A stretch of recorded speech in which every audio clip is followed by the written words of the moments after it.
DC 2வது நாள் செம்ம கலெக்ஷன் எடுத்துருச்சுங்க. செம்ம இன்க்ரீஸ் இருக்கு.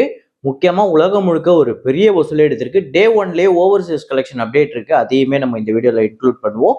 ஸோ இது இல்லாம ஜிடிஎன் அப்படின்னு ஜிடி நாயுடு அவர்களோட பயோபிக் மாதவன் அவர்களோட படம். அந்த படம் டே 2 ஒரு இன்க்ரீஸ் இருக்கு. எவ்வளோ அப்படிங்கிறத பார்ப்போம். ஸ்பைடர்மேன் நேத்து ஒரு பெரிய வசூலே வாரி குவிச்சிருக்கு. அது மட்டும் இல்லாம ஜனநாயகன் நேத்து ஒரு நல்ல கலெக்ஷன் எடுத்திருக்கு. இன்னும் சில படங்கள் அதெல்லாம் என்னென்ன வசூல் என்னென்ன படங்கிறத வீடியோக்குள்ள பார்க்கலாம். நேத்து வீடியோல நான் வந்து ஒரு ஃப்ரேம் ஒன்று வச்சிருந்தேன். ஸ்க்ரீன்ல காட்டுறேன் பாருங்க. இதுதான் அந்த ஃப்ரேம். நெறைய பேர் கரெக்ட்டா கெஸ் பண்ணியிருந்தீங்க. ஆமாங்க, பாவக்கதைகள் அப்படின்னு நவரசா அப்படிங்கிற அந்த ஆந்தாலஜில இருக்கக்கூடிய ஒரு செட் ஆஃப் மூவி. ஸோ இதுல பார்த்தீங்க அப்படின்னா, தங்கமே தங்கமே அப்படிங்கிற பாட்டு அந்த பாட்டுல வரக்கூடிய ஃப்ரேம் தான். ஸோ இத கரெக்ட்டா கெஸ் பண்ண முதல் 5 பேரு முகமது ஆதில், ஆஷிக் மீரான், பிரேம்குமார், கோகுல், ஷேக் முகமது ஷேக். இந்த 5 பேர் தான் முதல்ல கரெக்ட்டா கெஸ் பண்ணியிருக்காங்க. இன்னைக்கு வந்து ஒரு ஃப்ரேம் ஒன்று வச்சிருக்கேன். அது என்ன ஃப்ரேம், என்ன படம் அப்படிங்கிறத கெஸ் பண்ணுங்க. கமெண்ட்ல போடுங்க.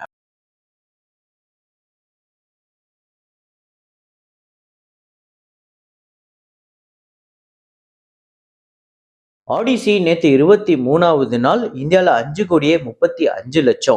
டோட்டலா இந்தியால 216,59,00,000. உலகம் முழுக்க $1.018 பில்லியன் டாலர்ஸ், 9,700 கோடிக்கு மேல கலெக்ட் பண்ணிருக்கு இந்த படம். $250 மில்லியன் இந்த படத்தோட பட்ஜெட். தமால் 4 நேத்து 30வது நாள் இந்தியால 98,00,000. உலகம் முழுக்க 1,05,00,000. 224,38,00,000. இந்த படம் உலகம் முழுக்க வசூல் பண்ணிருக்கு. 150 கோடி பட்ஜெட். ஓ மை டாக் அப்படின்னு ஒரு ஹிந்தி படம் நேத்து டே 2 இந்தியால 1,47,00,000. உலகம் முழுக்க 1,53,00,000. 2,58,00,000. இந்த படம் 2 நாள்ல கலெக்ட் பண்ணிருக்கு. 20 கோடி பட்ஜெட் அப்ராக்சிமேட்டா. ரொம்ப சுமாரான கலெக்ஷன். சென்னை லவ் ஸ்டோரி நேற்று 16வது நாள் ஆந்திரா தெலுங்கானால 44,00,000. உலகம் முழுக்க 48,00,000. 49,64,00,000. உலகம் முழுக்க வசூல் பண்ணிருக்கு. இன்னையோட 50 கோடியை கடக்கும். 30 கோடி பட்ஜெட். கொரியன் கனகராஜு அப்படிங்கிற படம் நேற்று 2வது நாள் ஆந்திரா தெலுங்கானால 4,75,00,000. ரெஸ்ட் ஆஃப் இந்தியால 66,00,000. ஓவர்சீஸ்ல 2 கோடி. உலகம் முழுக்க 7,41,00,000. டோட்டலா 8,90,00,000 ஆந்திரா தெலுங்கானாலையும், ரெஸ்ட் ஆஃப் இந்தியால 1,21,00,000. ஓவர்சீஸ்ல 4,15,00,000. உலகம் முழுக்க 14,26,00,000 இந்த படம் கலெக்ட் பண்ணிருக்கு. ட்ரேட் நம்பர் படி. ஸோ 25 கோடி இந்த படத்தோட பட்ஜெட் ஆக்சுவலா நல்லாவே கலெக்ட் பண்ணிருக்கு. அப்புறம் தொடக்கம் படத்தோட வசூல் அதுல வந்து டே 1 கலெக்ஷன்ல ஓவர்சீஸ் கலெக்ஷன் பெரிய நம்பர் எடுத்திருக்கு. அதையுமே அப்டேட் பண்ணியிருக்கேன். ஸோ தொடக்கம் நேற்று 2வது நாள் கேரளால 3,61,00,000. ரெஸ்ட் ஆஃப் இந்தியால 51,00,000. ஓவர்சீஸ்ல 4,66,00,000. உலகம் முழுக்க 8,78,00,000. டோட்டலா 6,25,00,000 கேரளாலையும், ரெஸ்ட் ஆஃப் இந்தியால 71,00,000. ஓவர்சீஸ்ல 7,86,00,000. உலகம் முழுக்க 14,82,00,000. செம்ம கலெக்ஷன் எடுத்திருக்கு. கேரளாலேயே ஒரு செம்ம இன்க்ரீஸ் இருக்கு நேத்து டே 2. ஸோ இன்னைக்கு இன்னும் அதோட பெரிய நம்பர் எடுக்கும் அப்படின்னு எதிர்பார்க்கலாம். ஜனநாயகன் நேற்று 17வது நாள் தமிழ்நாட்டில் 1,88,00,000. உலகம் முழுக்க 2,15,00,000. 144,39,00,000 தமிழ்நாட்டிலையும், 324,85,00,000 உலகம் முழுக்க வசூல் பண்ணியிருக்கு. 400 கோடி இந்த படத்தோட பட்ஜெட் அப்ராக்சிமேட்டா.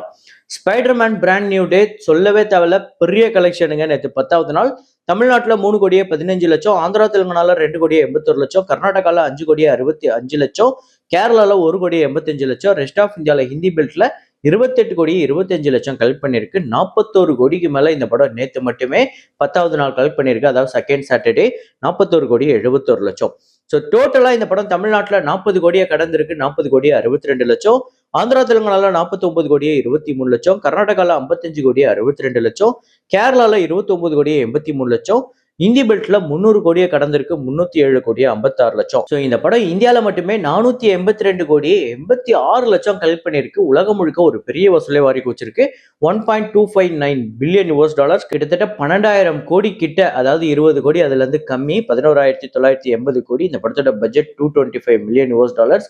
பெரிய hit, black Bastar, all time black Bastar எப்படி வேணா சொல்லலாம். 2026 பொறுத்தவரையும் 5 திரைப்படங்கள் 1 பில்லியனை கடந்திருக்கு. இதுல டாப்ல இருக்கிறது அப்படின்னு பாத்தீங்கன்னா Spiderman brand new day 1.259 billion dollars collect பண்ணிருக்கு. டாய் ஸ்டோரி 5 தான் 2வது இடத்துல இருக்கு. 1.071 பில்லியன் டாலர்ஸ். மைக்கேல் வந்து 3வது இடத்துல இருக்கு. 1.021 பில்லியன் வந்து கலெக்ட் பண்ணிருக்கு. ஆடிசி இந்த படம் வந்து 1.018 பில்லியன் டாலர்ஸ் 4வது இடத்துல. Super Mario Galaxy movie $1.012 billion. இந்த 5 படம் தான் 2026ல 1 பில்லியனை கடந்திருக்கு. இனிமே வரப்போற படங்கள் எந்த படம் இதை முறியடிக்குதுன்னு பார்ப்போம். எனக்கு தெரிஞ்சு ஸ்பைடர் மேன்னா இன்னையோடய 1.5 1.6 தாண்டி போறதுக்கு வாய்ப்பு இருக்கு. அதை தாண்டி 2 பில்லியனை தாண்டி போதாங்கிறதெல்லாம் வரப்போற நாட்கள்ல பார்ப்போம். அப்புறம் GDN அப்படிங்கிற ஜிடி நாயுடு அவர்களோட பயோபிக் நேற்று 2வது நாள் ஒரு இன்க்ரீஸ் இருக்கு. தமிழ்நாட்டுல 87 லட்சம், ரெஸ்ட் ஆஃப் இந்தியாவில் 36 லட்சம், ஓவர்சீஸ்ல 25 லட்சம், உலகம் முழுக்க 1,48,00,000 கலெக்ட் பண்ணிருக்கு. டோட்டலா 1,33,00,000 தமிழ்நாட்டிலேயே, 60 லட்சம் ரெஸ்ட் ஆஃப் இந்தியாவில், ஓவர்சீஸ்ல 43 லட்சம், உலகம் முழுக்க இந்த படம் 2,36,00,000 இந்த 2 நாள்ல கலெக்ட் பண்ணிருக்கு. இன்னைக்கு சண்டே இதோட பெரிய நம்பர் டபுளா வந்தா இன்னும் சூப்பரா இருக்கும். பார்ப்போம். இந்த படத்தோட பட்ஜெட் அப்ராக்சிமேட்டா 15 கோடி. அடுத்ததா டிசி. டிசி படத்தோட நேத்து டே 1 கலெக்ஷன்ல ஓவர்சீஸ் கலெக்ஷன் அப்டேட் ஆயிருக்கு. அதை நான் இப்ப இன்க்ளூட் பண்ணி தான் டோட்டல் கலெக்ஷன் சொல்ல போறேன். இருந்தாலும் இந்த படத்தோட டே 1 கலெக்ஷன் என்ன அப்படிங்கிறத ஃபைனலைஸ் பண்ணிட்டு நம்ம டே 2க்கு போயிடுவோம். டே 1 7,16,00,000, கிட்டத்தட்ட 2,15,00,000 கிட்ட ஓவர்சீஸ்ல டே 1க்காக கலெக்ட் பண்ணிருக்கு.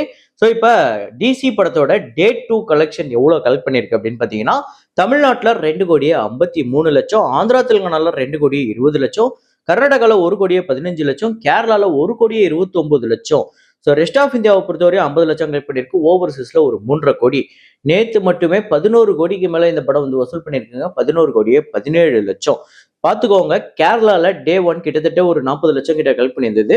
டே 2 1,30,00,000 கிட்ட கலெக்ட் பண்ணிருக்கு. செம்ம இன்க்ரீஸ் இருக்கு கேரளால.